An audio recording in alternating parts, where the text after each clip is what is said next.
Hi, everyone.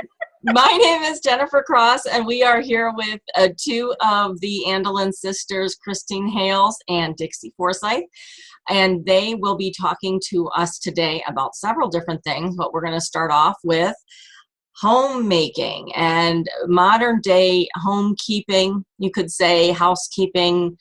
What are we now? Executives of the home.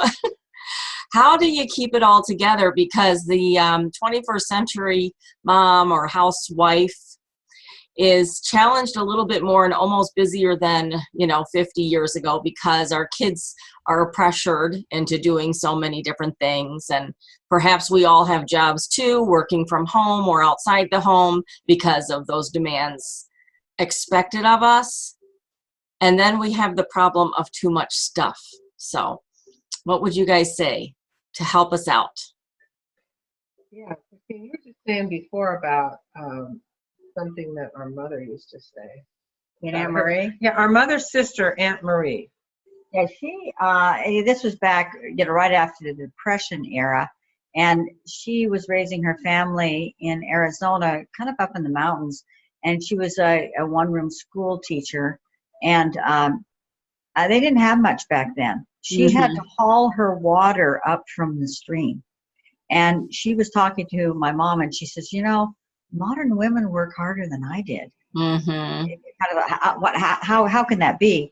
And she says, well, we taught our kids to not get their clothes that dirty, and if they did, we'd spot them. You just spot clean. Spot clean. And of course they always wear aprons over things when they work, so that they can wash their apron. And she says modern women, they just simply one little spot, and they keep throwing everything in the laundry, so then they have these mountains of laundry. She says, true. With an automatic washing machine, they work harder than I did. Yeah. Which that kind of challenged me. I kind of thought of that a lot. I heard about too that men used to have those suit hangers, so they would wear almost the same dress shirt or two every week that would be on a sort of a hanger that hung their pants and their dress shirt and the coat and the tie really neatly, and and aired it out as well.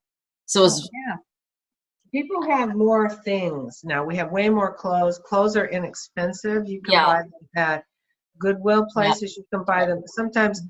Disposable clothes in a way. All of us sisters sew. We were taught to sew, but I don't sew anymore. It's not worth it. It's too inexpensive to make clothes. Yes. I mean, to buy them.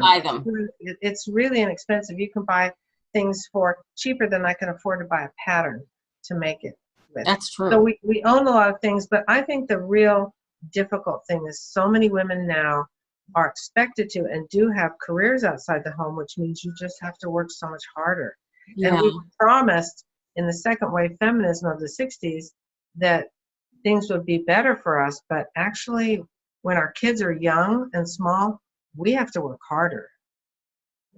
And I don't know how some of these young mothers it's crazy. Yeah, because when you get home, that's why you see ads all the time on television for quick dinners. Yeah. Quick, go home and you can throw this together and it'll be fantastic. Frozen lasagna. And women don't seem to be a lot happier. No, we're not. That's actually a scientific fact. And also, one thing that really took away from your mother's book, the first, Fascinating Womanhood, was to be focused on your homemaking and in the moment. It's like a mindfulness thing.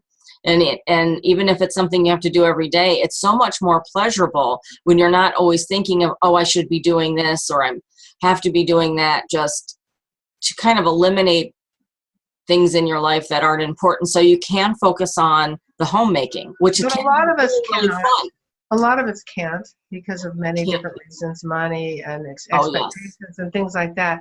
So you won't always feel this way. There may be a few years where you have to work a lot harder to keep your home up, to have good meals and things like that, but it won't always be the way. Kids do not stay little forever, and they grow up and they get older. They get old enough that they can help. And I remember something Mom told me, because I was like, we would clean the house. You did all the dry cleaning, the vacuuming, the living room stuff. I liked the wet cleaning. Remember that when we divide up Kristine likes cleaning bathrooms because she said it's the dirtiest room, so she feels the best after it's clean. Oh, And after I'd clean the bathroom, I would go tell Mom I'd finished, and she would always come in, and I could show her all that I did, and she seemed so delighted. She complimented us on our cleaning, and to me that was like a big deal. And you know what? If a mom can get the kids to help with that by appreciating what they do. She also had how to clean cards. Remember that? Well, that was just, I was going to say, she had these 3x5 cards. She hated her handwriting, so she always typed everything. And so she had these 3x5 cards, how to clean the bathroom, how to clean the living room. yeah. And she typed, number 1, do this, number 2. And then we'd follow that card, which included things like change the hand towels. She was very clean and neat, so she wouldn't forget things like shaking out the rugs, sweeping the floor, mopping. They were all on the list. Yeah, it was all on the list. We had to do those things. There was no reason for us to say, oh, I forgot something or other. And yeah, it was like Saturday morning, we would take a couple of hours and we'd sit around the kitchen table and she would say, okay, this is the work we need to do this morning. Because, hey, that was when we cleaned the house. That's because. Oh my gosh, that sounds like my when the kids were home. That's when she didn't have to do it all herself. And so we would divvy it up. Dixie would usually choose like the living room where she could dust and vacuum. I didn't like that. I chose the bathroom or mopping the kitchen floor or something. I liked the wet stuff. And she would hand those cards out. And then she'd take the cards and see if we did everything. And I remember for me, if I left something out, she'd make me do the whole thing over again. Yeah. But this experience of Mom coming back and appreciating what I did, and I could show off the bathroom to her. When I started my kids, I did the same thing. I had the how to clean cards, but I added something in the bottom from something else. Mom never combined the two, but it was a big deal with her, is go the second mile and you'll enjoy it. So yes.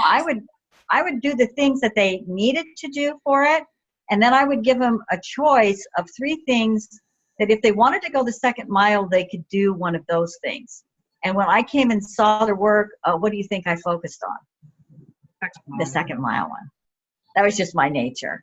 But, I like that because it allowed them to put a little bit of themselves and a little choice into it. And those second mile things might have been like wash the window. You don't have to do that every week, but, eventually it would get done sometime in the year. Yeah. Well, those are great. Very helpful. The Saturday morning thing I grew up doing too. It was 2 to 3 hours of cleaning, and they came. My older sister would come in with a clipboard and analyze what Jane and I had done. Exactly like, yeah. Yeah, but I think what Kristine said is really important. Is not just to do the bare minimum, but if you do a good job at everything you do, if you try to do a good job at everything you do, you will enjoy it more. Yeah.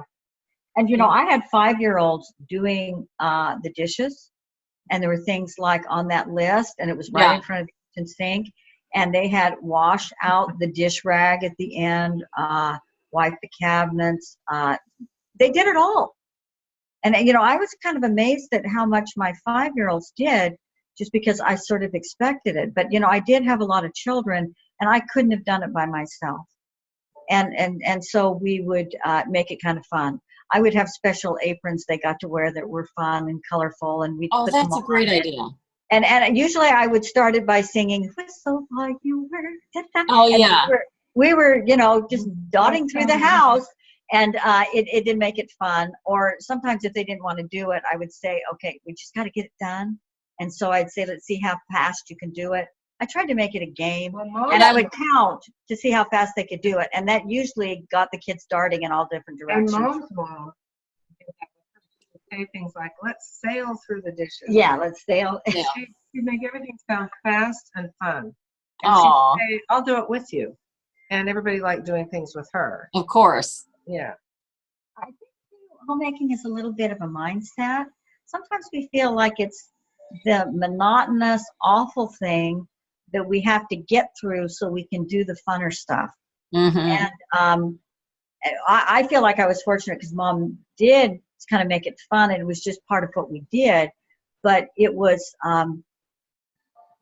it's that mindset that if we don't have it, maybe we can think of things like, for me, like whistle while you work, or maybe that's not the way you would want to do it. But think of something that makes it more fun. And I remember in her book, she says you need to feel like you have enough time. If you watch a little girl do her housekeeping, she'll take a blanket and she'll fold it. She'll fold it like 5 times. And when I'm dashing through it and I'm not enjoying it, I get that mental picture and I says, oh yeah, maybe I need to slow down.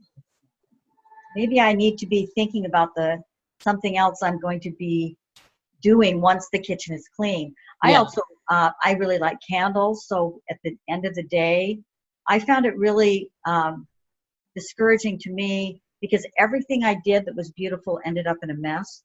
You know, you make a good dinner and then you have dishes, you know. Yeah. So I had some little tricks that I would do to kind of give me that reward. So I felt like there was a finality of something that I accomplished. And one was at the end when all the dishes were done, and the kitchen was clean, I would light a candle in there. Yeah, I like that. And it kind of glowed over the clean surfaces. It told the family, don't come in and make another mess. Which, you know, didn't you see whenever you clean up the kitchen, someone wants to eat again? Oh, no. Or dirty glass. I want to get a drink of something. Then there's two or three glasses sitting in the sink. Yeah. All of a sudden, yeah. Oh, yeah. Anyway. Yeah. So this is all part of creating atmosphere.